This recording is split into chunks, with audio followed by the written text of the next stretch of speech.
সুপ্রিয় দর্শক, আসসালামু আলাইকুম। রিফা রান্নার রেসিপি থেকে সবাইকে স্বাগতম। আজ আমি আপনাদের মাঝে শেয়ার করব সামান্য মসুরের ডাল আর চাল কুমড়া দিয়ে খুবই দুর্দান্ত স্বাদের এক রেসিপি। মসুরের ডাল আর চাল কুমড়া দিয়ে এই রেসিপিটি বানালে কিন্তু যে চাল কুমড়া খেতে পছন্দ না করে সেও কিন্তু আঙ্গুল চেটে পুটে খেয়ে নেবে। আশা করছি আমার আজকের এই রেসিপি আপনাদের কাছে খুবই ভালো লাগবে।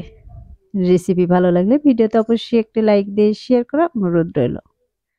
আর আমার চ্যানেলের এরকম সহজ সহজ রেসিপিগুলো দেখার জন্য চ্যানেলটি সাবস্ক্রাইব করে পাশে থাকা বেল আইকনটি অন করে রাখবেন।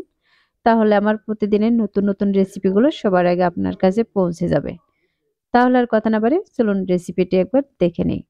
আজকের এই রেসিপিটি বানানোর জন্য আমি এখানে একটি চাল কুমড়া নিয়েছি, আর চাল কুমড়াটা কিন্তু একটু সাইজে ছোট। আর নিয়েছি কিছুটা পরিমাণে মসুরের ডাল। আমি চাল কুমড়াটাকেও কেটে পরিষ্কার করে ধুয়ে নিয়েছি। আর এই মসুরের ডালটাও কিন্তু ভালোভাবে পরিষ্কার করে ধুয়ে নিয়েছি। এগুলো রান্না করার জন্য চুলায় একটি ফ্রাই প্যানে দিয়ে দিচ্ছি পরিমাণ মতো তেল। এখানে 2 থেকে 3 টেবিল চামচের মতো হবে। আর তেলটা গরম করে নিয়ে এর মধ্যে দিয়ে দিচ্ছি আমি কিছুটা পরিমাণে আস্ত জিরা। জিরাটাকে আমি 30 সেকেন্ডের মতো ফুটিয়ে নিচ্ছি। এখন এর মাঝে দিয়ে দিচ্ছি আমি 2টি সাদা এলাচ আর দারচিনি। মশলাগুলোকে আমি আবারও 30 সেকেন্ডের মতো ফুটিয়ে নিয়েছি বা ভেজে নিয়েছি। আর দিয়ে দিচ্ছি 3 থেকে 4টি পেঁয়াজ কুচি।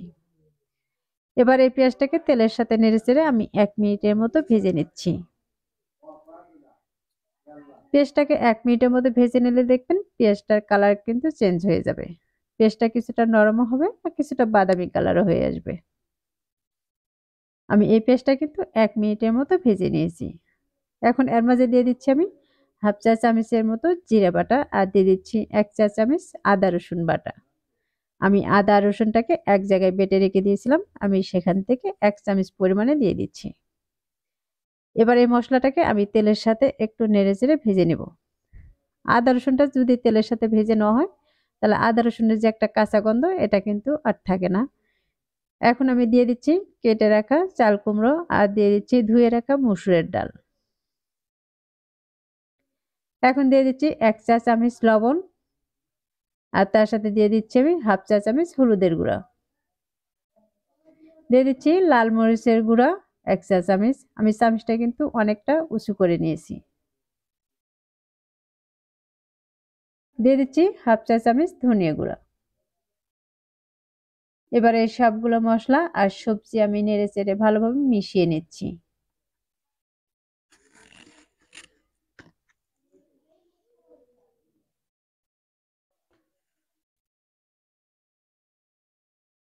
সবজি আর মশলাটা কিন্তু একটু নেড়েচেড়ে ভালোভাবে মিশিয়ে নিতে হবে, নয়তো কিন্তু এক পাশে মশলাটা থেকে যাবে আর অন্য পাশের সবজিতে কিন্তু মশলাগুলো ভরবে না। তাই এটা কিন্তু নেড়েচেড়ে অবশ্যই চতুর্দিকে সমানভাবে মিশিয়ে নিতে হবে। আমি চতুর্দিক থেকে কিন্তু সমানভাবে মিশিয়ে নিয়েছি। এখন এটাকে ঢাকনা দিয়ে ঢেকে রেখে দিচ্ছি কিছুক্ষণের জন্য। আমি 1 মিনিটের মতো ঢাকনা দিয়ে ঢেকে রেখে দিয়েছিলাম। এখন এটাকে ঢাকনাটাকে সরিয়ে আবারও নেড়ে নিচ্ছি।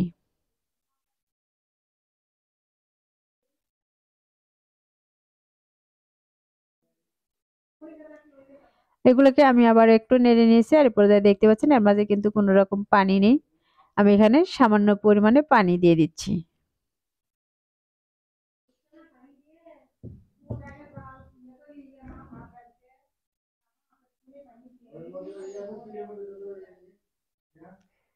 এখন আমি এই হাতাটাকে ধুয়ে নিচ্ছি, ধুয়ে আর একটু পানি দিয়ে দিচ্ছি। এই পানি দিয়ে কিন্তু এই চাল কুমড়োটা সেদ্ধ হয়ে যাবে, আর ডালটাও কিন্তু খুব ভালোভাবে সেদ্ধ হয়ে যাবে। এখন ঢাকনাতে ঢেকে রেখে দিব 3 থেকে 4 মিনিটের মতো। 3 থেকে 4 মিনিট আমি ঢাকনাতে ঢেকে রেখে দিয়েছিলাম। আর এই পর্যায়ে দেখতে পাচ্ছেন এখান থেকে পানিটা কিন্তু অনেকটা কমে গেছে। এভাবে সবজিটা বানালে কিন্তু আপনারা গরম গরম ভাতের সাথে পরিবেশন করতে পারবেন এবং রুটি পরোটা দিয়েও কিন্তু খেতে পারবেন। আমি চুলাটা অফ করে দিয়েছি। এখন এর মাঝে দিয়ে দিচ্ছি ভাজা মশলার গুঁড়া। এখানে আমি ভাজা জিরের গুঁড়োটাই দিয়ে দিচ্ছি, এখানে কিন্তু গরম মশলাটা দিয়ে দেইনি। এবার এই জিরের গুঁড়োটা কিন্তু আমি নেড়েচেড়ে একটু মিশিয়ে নিচ্ছি। আর এভাবে সবজি রান্না করলে দেখবেন যে কখনো এই চাল কুমড়াটা খেতে পছন্দ করে না সেও কিন্তু আঙ্গুল চেটে পুটে খেয়ে নেবে, আর আপনার প্রশংসা করতেও কিন্তু বাধ্য হবে। আশা করছি প্রতিদিনের মতো আমার আজকের এই রেসিপিটিও আপনাদের কাছে খুবই ভালো লেগেছে আর সহজে লেগেছে। রেসিপিটি ভালো লাগলে ভিডিওতে অবশ্যই একটি লাইক দিয়ে শেয়ার করার অনুরোধ রইল। আর রেসিপিটি বাসায় অবশ্যই একবার ট্রাই করবেন। আর আপনাদের কাছে কেমন লেগেছে তা আমাকে কমেন্টে লিখে জানাবেন। তাহলে আজ এ পর্যন্তই। আল্লাহ হাফেজ।